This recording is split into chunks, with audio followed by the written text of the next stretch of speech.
Hello and welcome to Elvenhome and to this week's edition, which is something of a shreds and patches really. I've been working really very hard over the last couple of weeks. The main thing I've been working hard on, the outcome, is what you see here, which is nothing. And as you may recall, there used to be a 2-drawer suspended filing cabinet here with the printer on it and the Lego Tower of Orthanc, but this is where the new layout is going to be going. Still no news on the CADs or anything of that, but that's within the time frame that I was given, so I'm not too bothered about that. But the new layout will go here and will fill this width more or less and come out to about there, and this is where the new layout will be. But to do that has required me to pretty much move every single piece of equipment or scenic material that I possess, and also taking the opportunity to sort out a box room. So I've been very busy shifting stuff all over the place, but it's not the kind of thing that I can really show you in a video. What I can show you is that this is where the outcome. So on this video, I'm going to go now to a section which I couldn't fit into the last one because it was so long, which is a good thing really, because I can put it into this one. And then we're going to take a look at some work that I've been able to do only in the last day or so, starting to move things around for the control panel. And then a section for a dearly departed friend, which you'll see in due course. It's not sad, do not fear. So let's go to the section that I wanted to put in at the last one, which is just to show a few of the things either that I'd already spoken about that I'd bought, or that I'd got to help me manage wire. And I know how some of you like to see the sorts of things that I buy in case they may be of use to you. So let's go to that section, which was recorded now a couple of weeks ago. This is just a short section just to show you some of the things that I've acquired, partly in response to things that have been said to me, but also trying to anticipate how the various ways in which I might need to have to manage wire, and plenty of it. One of the things that's been said to me consistently is about the importance of labelling everything. And I came across these on the Railway Scenics site, which you can see they've got numbers on them. There's 50 of each number, and obviously I've got the numbers from 0 to 9, so there's only 3 here, but I've got all the other ones. And I think they may be quite useful, possibly more once everything's wired in, so that I can very quickly see when I go on which switch the wire refers to. That may be more so that than whilst I'm wiring, because the way they work is that you thread them through the center, and of course if the wire isn't screwed in, it's just going to fall straight back off again. Talking of wiring, these are the micro switches that I'm using, and I was sort of thinking about how I was going to be able to, because I need to run 2 wires from each of the outside terminals, one to go to the Heathcote unit and one to connect up to the Pico switch. These seem to me to be a really good way of doing it, which are spade connectors. I found them on, they were on eBay, but it was an eBay store for an electrics company in the UK. So I acquired plenty of them. If you think that putting Pico rail joiners on rail is tough, wait till you try and put one of these things on. Inevitably, as they've been made, they're a little tight, more than a little tight, and they need to be opened out a bit. But they really, they sit on there perfectly firmly, and I'm really quite pleased with these. And that will make fitting the 2 wires together here really a lot more straightforward.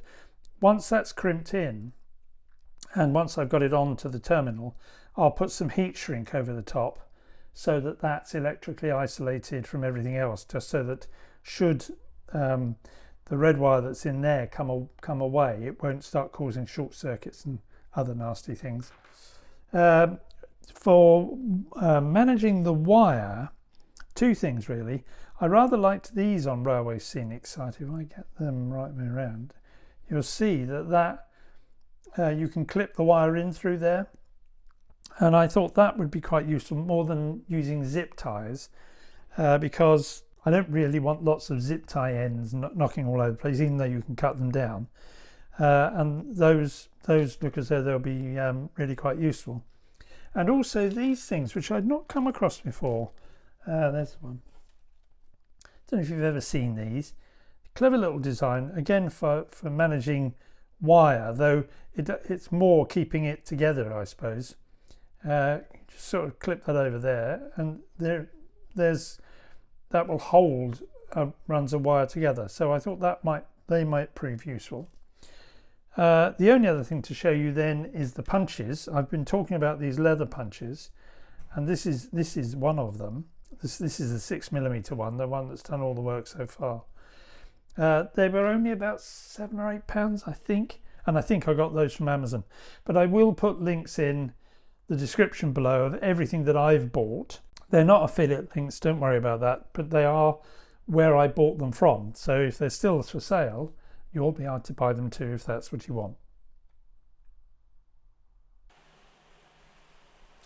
One of the few things that I've been able to get done is to start to move things around here ahead of building the unit.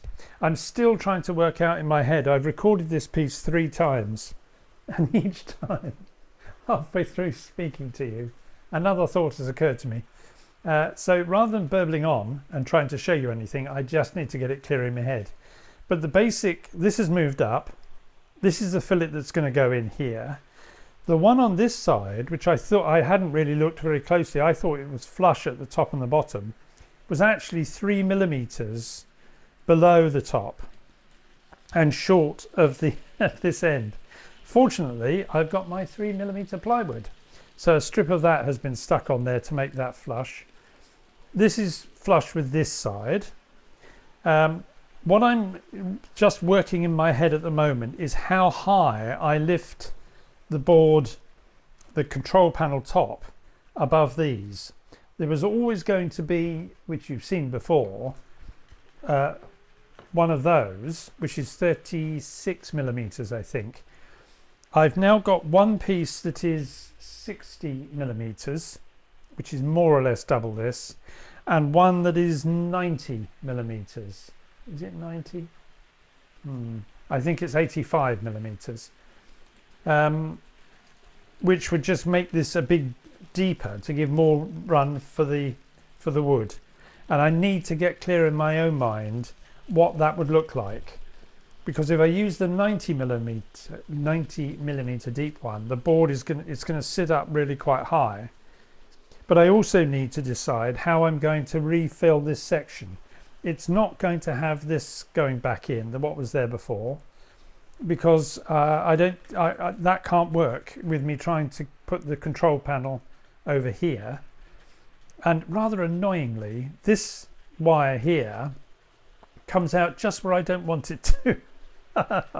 So I'm going to have to find a way around it. There's plenty of play on it, so I can attach it into there and put some kind of backing on it. But as you can hear, I'm still trying to get that clear in my mind. But at least you can see that something is happening, and I hope in the next day or two, or week maybe, really to get that clear in my mind how I'm going to build it, because I may have to go and get yet more wood from the stuff that I've already got. But also I wonder if what I was intending to have as the piece going across the bottom, what I've bought is actually unnecessarily wide. I was going for this, but these pieces of wood which I'm using are really quite heavy, and it doesn't need to be as deep as this. So it may be that I'll go for a thinner piece for where the Heathcote motors will sit underneath here. But these are all things that are still swirling around on my mind, as you can tell. But it is the case, at least, that something is happening. Mainly in my mind, it does have to be said, as you can probably hear. but we will get there. We will get there. So I think what I'll do now is just take you to take a look at the replacement of an old friend which decided to give up the ghost whilst I was trying to film the running sessions in the last episode. The sorry sight you see in front of you is the remains of PenCam 1. It served faithfully for many years.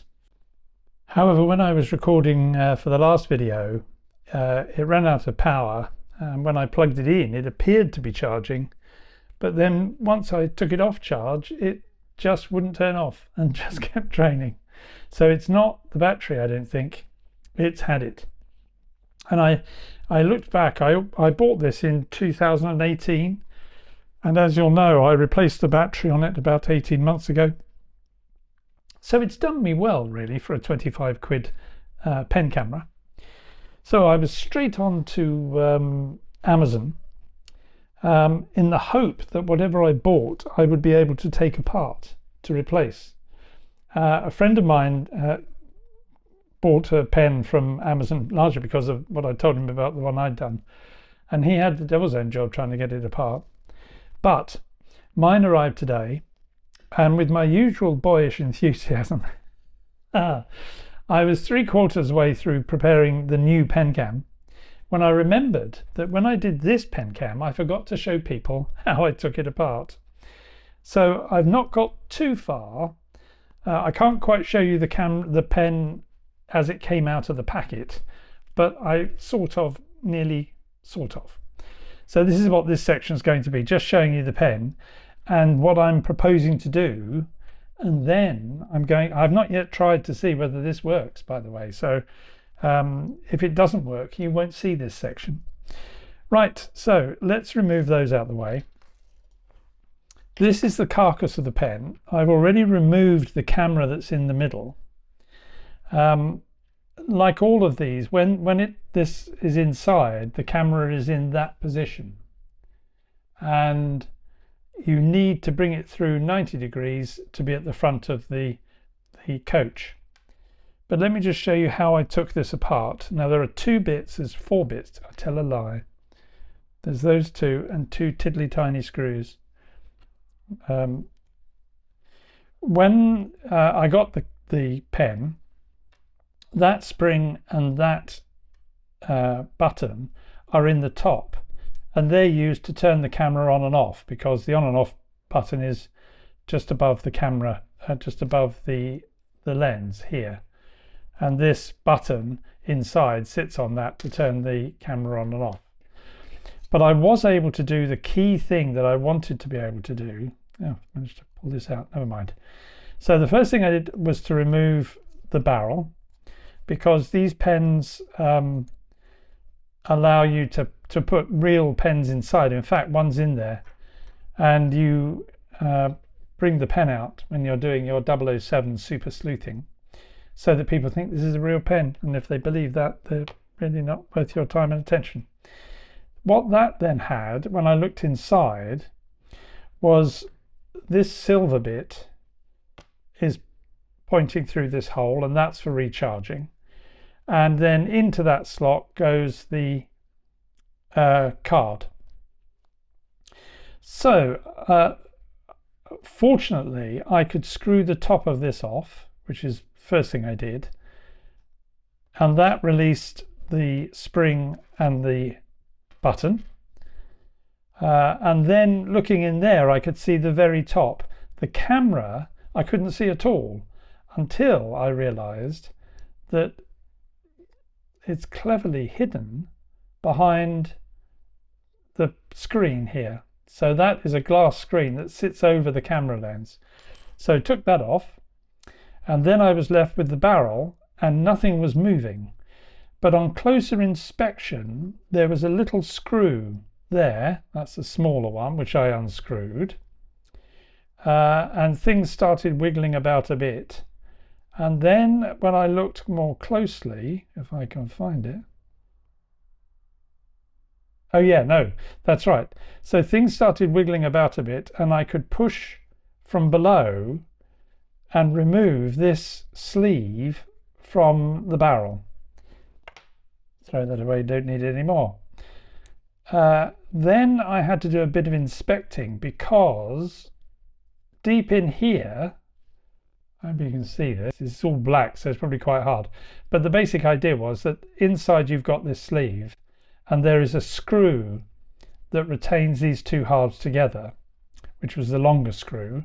When that was taken out, I could begin to part these two bits from each other.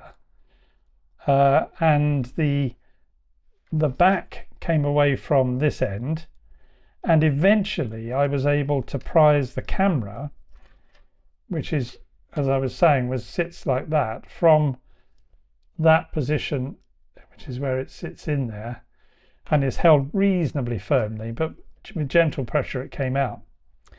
Now I was going to discard these and do what I did before, which was attach this to the carriage, until I realized that that inner sleeve actually has a quite important function, because if I get the right half, this half of the sleeve, which covers over the battery, also provides the tension that holds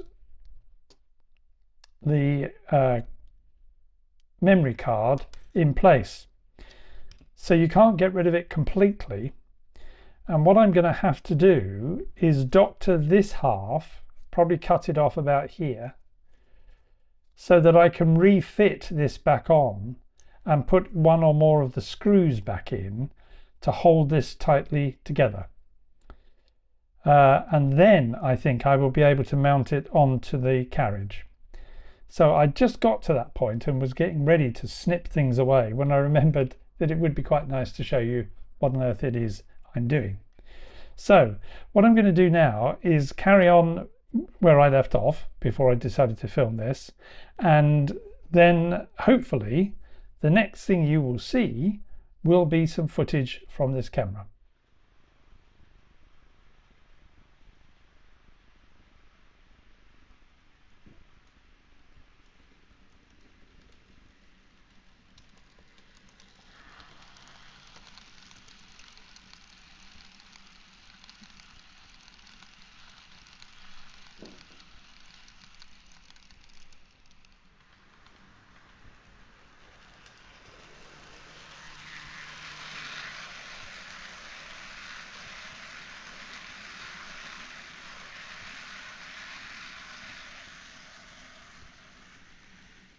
As you can see, PenCam 2 was a success, hooray.